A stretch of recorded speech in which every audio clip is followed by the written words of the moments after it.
वो लोग आदतन भ्रष्टाचारी हैं जो बिहार को बर्बाद कर रहे हैं। सबसे ज्यादा बैंक जो है बिहार में लूटा जा रहा है, सबसे ज्यादा एटीएम जो है बिहार में लूटा जा रहा है। बिहार का 99% लोग जानता है कि मनीष कश्यप के साथ गलत हुआ है। कॉलेज के स्टूडेंट के लिए आवाज उठा दी, केस हो गया है। पाकिस्तान का झंडा फहरा दिया, उसका विरोध किया तो केस हो गया। स्कूल के स्टूडेंट के लिए आवाज उठा दिया, केस हो गया। 11 केस मेरे ऊपर एक साथ लगवा दिए। कुल और खानदान जाति पे मत जाइएगा, लोग फट से लोग जाति पे चले जाते हैं। आरएसएस का कोई बच्चा जो है आज तक देश में बम फोड़ा है क्या? बिहार को बर्बाद कर रहे हैं, दिन में लूट रहे हैं, रात में लूट रहे हैं। जेल से निकलने के बाद आपको एक नया मनीष कश्यप देखने को मिलेगा। बुरे लोग हैं, वो मेरे खिलाफ थे और लूटने वाले थे, उनके नजर में मैं बुरा हो गया था, बुरा बन गया था। इसलिए उन लोगों ने मेरे खिलाफ साजिश किया और मुझे जेल में डलवा दिया। पत्रकारिता करता था, कुछ लोग पत्रकार समझते थे, कुछ लोग यूट्यूबर समझते थे। नमस्कार, मेरा नाम शशांक पांडे है और आप इंडिया टॉप देख रहे हैं। देखिए, इस वक्त हमारे साथ बिहार के चर्चित यूट्यूबर मनीष कश्यप जुड़े हुए हैं और तमाम तरह के सवाल हैं, इनसे भी जानेंगे उन तमाम सवालों के जवाब। पहले तो जेल से बाहर निकलने के बाद खबर ये है कि राजनीति में इनकी एंट्री होने वाली है। तो पहला सवाल यही रहेगा मनीष जी कि क्या आपकी एंट्री राजनीति में होने वाली है? अभी तक तो ऐसा मुझे कोई खबर नहीं मिला है और किसी सूत्र ने नहीं बताया है। अभी मैं जो कर रहा हूँ, मैं पत्रकारिता करता था, कुछ लोग पत्रकार समझते थे, कुछ लोग यूट्यूबर समझते थे। तो जो मैं करता था वही आज भी कर रहा हूँ, अभी तक तो वही कर रहा हूँ। नहीं, लोग तो बता रहे हैं कि भारतीय जनता पार्टी से संपर्क साधने का प्रयास आप कर रहे हैं, विधानसभा और लोकसभा लड़ने की तैयारी में है। ऐसा कुछ नहीं है। अभी तक मैं और अभी भी मैं वही कर रहा हूँ जो पहले कर रहा था। अभी भी मैं, जैसे कल रात में ही मैं आरा छपरा पुल पे गया था। वहां पे जी जी। मैंने बालू का ट्रक, अवैध बालू का ट्रक, पूरा ओवरलोड बालू का ट्रक देखा मैं।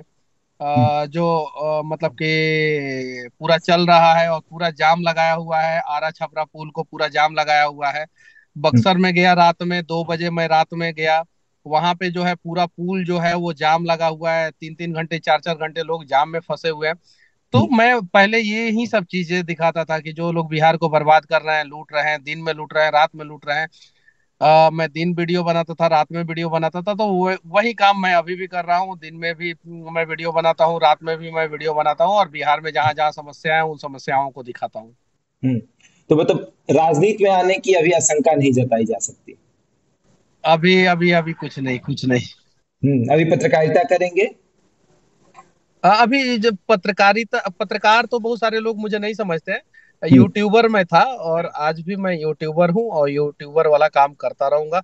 जो यूट्यूब के माध्यम से जो मैं चीजों को दिखाता था, मैं दिखाता रहूंगा और मुझे गर्व है कि मैं एक यूट्यूबर हूँ। हम्म। अच्छा, नहीं, तमाम तरह की बातें जो है वो सामने आई जब आप जेल गए।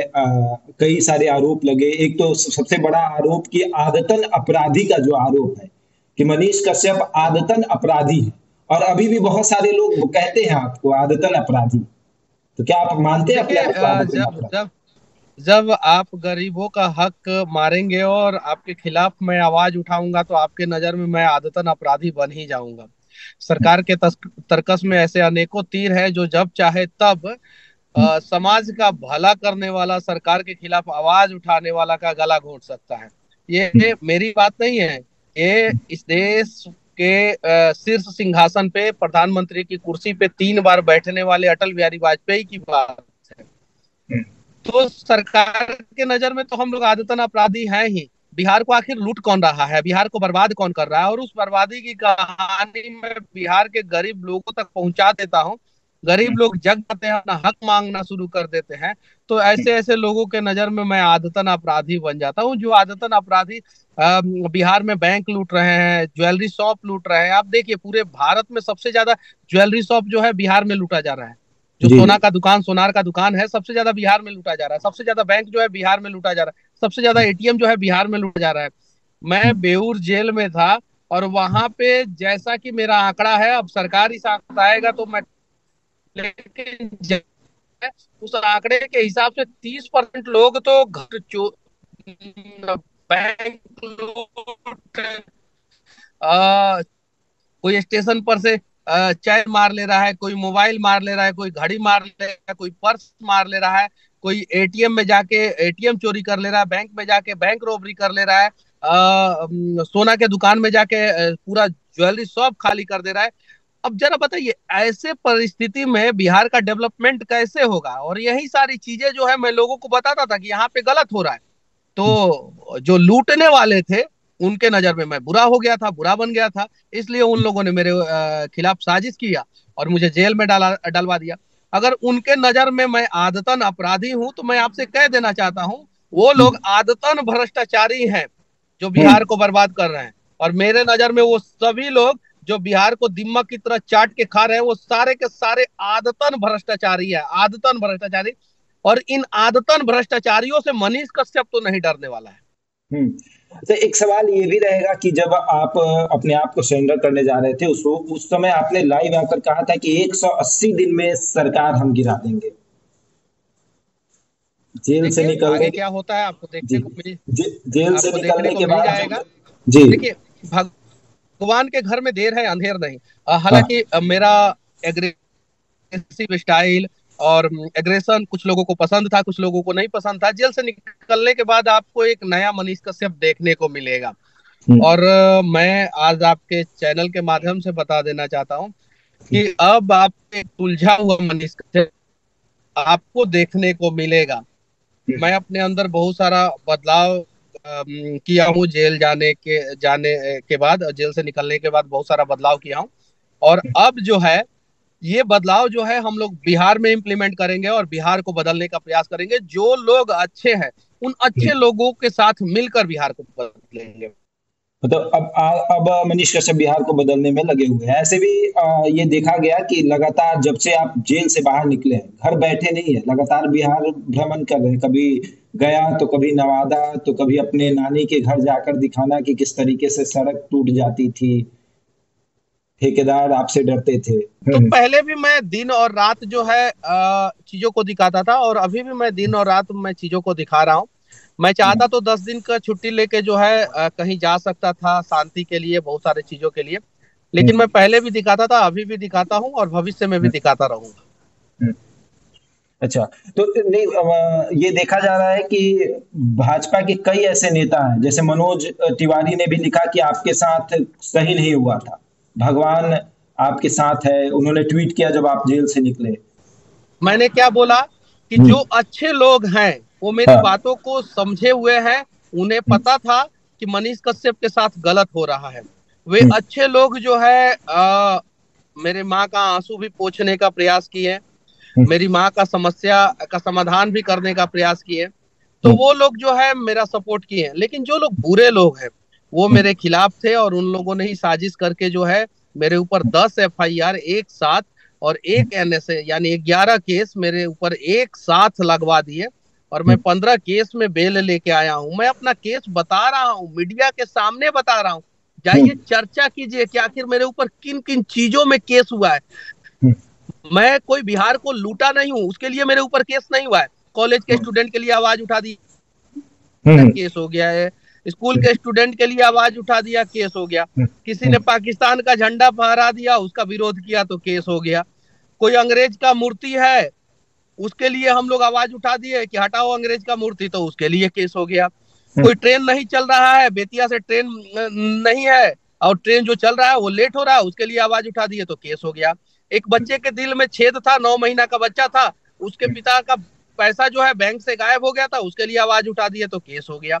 तो यही सारा केस है, और उसके अलावा जो है 10 केस ये हो गया। तो मैं तो अपना केस का चर्चा कर रहा हूँ कि भाई जाइए पता कीजिए कि मैं आदतन अपराधी हूँ, कि समाज के भलाई के लिए मैंने अपने माँ का गहना बनवाने के लिए मैंने केस नहीं खाया है। मैं अपने बीवी का मंगलसूत्र खरीदने के लिए, कान का बाली खरीदने के लिए केस नहीं खाया है। मैं अपना घर जो है ना महल जैसा घर बनवाने के लिए केस नहीं खाया है। आज भी मे, मेरे बारे में सर्च मारा गया पूरा, हर रजिस्ट्रार ऑफिस से, रजिस्ट्री ऑफिस से और ना जाने कितने सारे ऑफिस से डिटेल्स लिया गया, मेरा पैन कार्ड आधार कार्ड से, कि मनीष कश्यप के नाम पे कोई प्रॉपर्टी है कि नहीं। कहीं कुछ नहीं मिला। मेरा खपड़े का घर है वो भी मेरे नाम पे नहीं है, मेरे दादाजी के नाम पे है। उस घर का कुर्की कर दिया गया। एक चापाकल है मेरे घर पे, गांव वाले घर पे मोटर वोटर कुछ नहीं है। चापाकल से हम लोग पानी पीते थे, उस चापाकल को उखाड़ लिया गया। जबकि सुप्रीम कोर्ट का गाइडलाइंस है कि आप किसी के घर का चापाकल, हवा और पानी पे पाबंदी नहीं लगा सकते हैं। तो ऐसा काम किया गया मेरे बिहार में मेरे साथ। जो बिहार जहां पे लोकतंत्र का जन्म हुआ, उस लोकतंत्र की जन्मभूमि पे एक लोकतांत्रिक व्यक्ति के गला को दबाने का प्रयास किया गया, और वो भी अलोकतांत्रिक तरीके से। तो जरा बताइए कि मेरे अंदर क्रोध होगा कि नहीं, मेरे अंदर गुस्सा होगा कि नहीं। और इस गुस्सा के वजह से मैं कुछ सवाल पूछ दे रहा हूं तो कुछ लोगों को बुरा लग जा रहा है, लेकिन बिहार का 99% लोग जानता है कि मनीष कश्यप के साथ गलत हुआ है। और जो विरोधी है वो भी जानते हैं कि हम लोग मनीष कश्यप को गलत तरीके से फंसा के जेल में डाले थे। अब मनीष कश्यप जो है गया था एक सिर्फ और सिर्फ पत्रकार बन के, निकला है उम्मीद ऑफ बिहार बन के। एक आखिरी सवाल रहेगा कि जब आप जेल गए थे उस वक्त तेजस्वी यादव ने कहा कि आरएसएस से आपको जोड़ा गया, कहा गया कि आरएसएस वाले आप हैं, आरएसएस की विचारधारा पर आप चलते हैं। तेजस्वी यादव ने खुद कहा, यहाँ तक कि इंडिया गठबंधन के तमाम नेताओं ने यह आरोप अब लगाया। बताइए ना कि अच्छा, ये पूरे भारत में बताइए कि आरएसएस से जुड़ा हुआ एक नेता के ऊपर करप्शन का केस हो। आरएसएस से जुड़ा हुआ पूरे भारत में आप उठा के देख लीजिए। आरएसएस बहुत पुराना संगठन है, लगभग 100 साल के आसपास हो गया संगठन का। आप बताइए कि एक नेता के ऊपर करप्शन का केस हो आरएसएस का। मैं विद्या मंदिर में पढ़ा हूं, आरएसएस का स्कूल है विद्या मंदिर। वहां पे मुझे सिखाया गया है कि देश के लिए कैसे समर्पित होना है। वहां पे फादर कहना नहीं सिखाया गया, वहां पे गुरुजी कहना सिखाया गया। और मेरे गुरुजी ने सिखाया मुझे कि मनीष, तुम्हारा तन समर्पित, मन समर्पित और ये जीवन समर्पित, और जब मौका मिलेगा तो तुम देश के लिए सब कुछ न्यौछावर कर देना। तो क्या ये गुनाह है? आरएसएस का कोई बच्चा जो है आज तक देश में बम फोड़ा है क्या? आरएसएस का बच्चा जो है आज तक आतंकवादी गतिविधियों में रहा है क्या? किसी राज्य को या देश को नुकसान पहुंचाने के लिए रहा है क्या? कभी नहीं। तो आरएसएस ने हम लोगों को सिखाया है कि राष्ट्र की सेवा जो है आखिरी सांस तक करना है, और वो काम मैं करता हूं। तो ये कौन सा गुनाह है?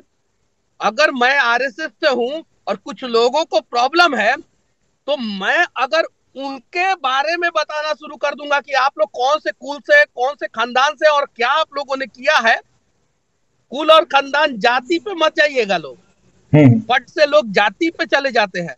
बिहार में जाति आधारित जनगणना भी हो गई है। धरती पे दो ही कुल खानदान है, एक अमीर, एक अमीर का कुल खानदान और एक गरीब का कुल खानदान। दो ही कुल खानदान है सिर्फ, एक लूटने वाला का कुल खानदान, एक बचाने वाला का कुल खानदान। तो वो लोग किसके हैं और हम लोग किसके हैं वो पूरा बिहार जानता है। हम लोग बिहार को बचाने वाले कुल खानदान से हैं, और हम लोग बचाते रहेंगे। हम लोग श्री कृष्ण को मानने वाले हैं, हम लोग उनके पद चिन्हों पे चलने वाले हैं, हम लोग भगवत गीता पढ़ने वाले हैं। तो वैसे लोग हैं हम लोग, जो है लगातार बिहार को बचाने का प्रयास करते रहेंगे, और उन लोगों को जो कहना है कहने दीजिए, कोई फर्क नहीं पड़ता। चलिए, बहुत बहुत धन्यवाद।